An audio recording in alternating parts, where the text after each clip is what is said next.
the increase in purchasing power of gold and silver are going to be far greater than 99.9% of the people out there have even dreamed of. And I'm going to tell you, any projection that you've seen for the price of gold or the price of silver is going to be too low. Too low. Yeah. Any projection you've heard of already is too low. The long and short of the central bank digital currency does two things, both things for the powers that be, the government, whatever, and both bad for individuals. First off, it will track everything that you do down to a stick of gum. So the government's going to know everything that you do. And for instance, you and I doing this interview, we're bad guys. We're talking, we're not talking or supporting the actual, not the actual, but the current narrative from the government. We can have our bank accounts shut off overnight. And how are you going to live? So that's the first thing.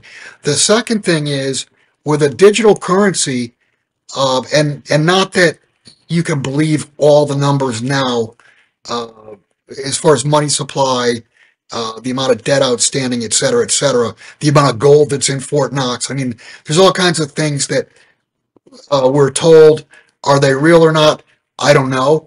But a digital currency will basically put a very dark curtain around the Federal Reserve, around the Treasury, and they'll be able to issue debt, issue currency, and either not report on it or completely lie about it.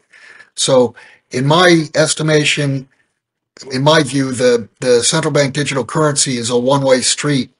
It's the street for the government and not for the people. I don't see, other than a complete financial collapse, the non-issuance of central bank digital currencies. But on the other hand, a collapse, in my opinion, will bring a central bank digital currency forward. But I think the collapse, that will collapse also. That'll be, I don't think a central bank digital currency after a collapse will last very long. So, I don't think they'll stop it, and I do think it will come, and I think the way they're going to bring it is immediately after the collapse of the financial system. And again, I don't think that will last. I think it may only last a couple weeks. It may last a couple months. I don't think it'll last much more than 6 months if it does come. I've said for years that I think there will be two resets. The first reset will be man-made. It will fail. And then there will be a reset done by Mother Nature, where true, real, and fairly clearing prices exist. And a little further on the reset, what we're seeing now is, and we're right on the doorstep of it with the BRICS currencies going on for a while, and you've got nations that are de-dollarizing. There is a reset between East and West that's going to occur, and the West is going to fail in that reset. What's going to happen is you're going to have the standard of living in the West is going to collapse, and you're going to have a lot of pissed off people. Some of those people will say, "Oh, government, please help me," and some of the people are going to say to the government, "Go screw yourself." You're going to have pissed off people. Either way, whether they go along with the government or don't go along with the government, you're going to have a populations that are extremely pissed off because their standard of living evaporated literally overnight. And that's the reset between East and West is what I think you're going to see. Currency has always been about confidence. And you mentioned, the BRICS, you got these bad eggs in a basket. Those bad eggs in a basket are far better than a basket with the egg that's broken, and the egg that's been a thief and a bully all over the world for the last 50 years. Yeah. So, I mean, it's an alternative, and it's a cleaner alternative. It's important to understand that gold and silver, because they are direct competitors to fiat, direct competitors to the dollar, their prices have been suppressed for 30, 40 years. Yeah. through derivatives. Before that, they were suppressed. I guess psychologically, whatever you want to call it. The point I'm trying to make is once we get to a place where asset prices clear, the increase in purchasing power of gold and silver are going to be far greater than 99.9% of the people out there have even dreamed of. And I'm going to tell you, any uh, projection that you've seen for the price of gold or the price of silver is going to be too low. Too low. Yeah. Any projection you've heard of already is too low. China and Russia have much, much more gold than they say officially. I can't prove it with Russia, but I can prove it with China. All you have to do is look at the imports over the last 10 or 15 years and look at their internal production, which never leaves the country over the last 15 years.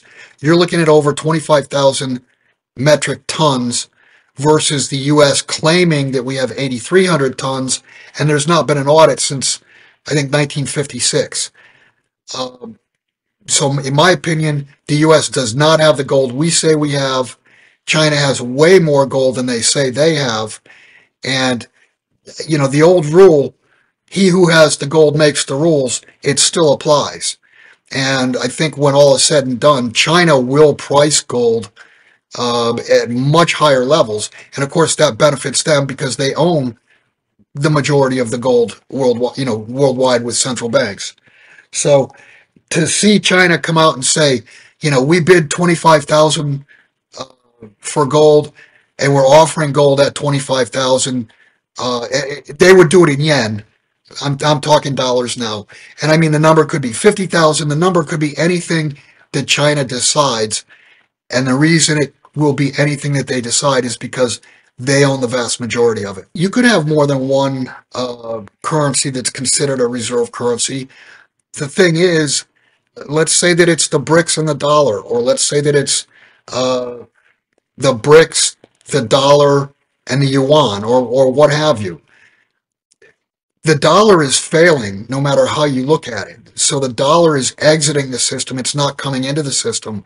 So whatever currency or currencies are coming into the system, those are going to be the ones that assume power. The dollar, all you have to do is look at the financial numbers of the U.S. Treasury.